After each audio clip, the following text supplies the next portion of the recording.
In this video, I'll discuss working with layers in Adobe Flash Professional CC 2015.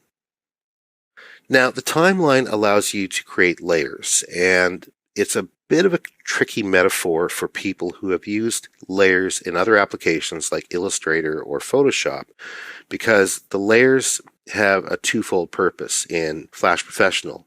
The first purpose, you can see here, we have a single layer called Layer 1, and then what appears to be an animation with some keyframes. The keyframes are indicated by the various dots right here. And if I go ahead and press play,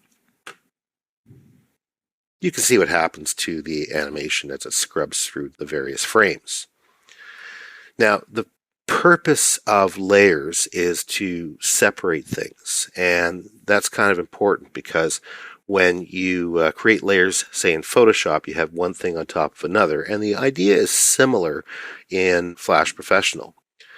The first thing we want to do, though, is change the name of this layer. I'll go ahead and double-click it. The name Layer 1 is the default name given by the application, but I want to call this Bouncing Ball and press Enter. So notice that you can change the name of your layers just by double-clicking them.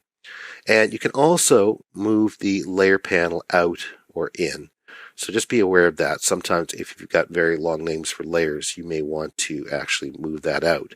And the reason that we want to rename layers, and this is quite important, I'll show you an example of why this is important, is because when you're working with Flash, it's quite common that you'll have many, many layers. This is an application that I created several years ago, and each layer has its own purpose.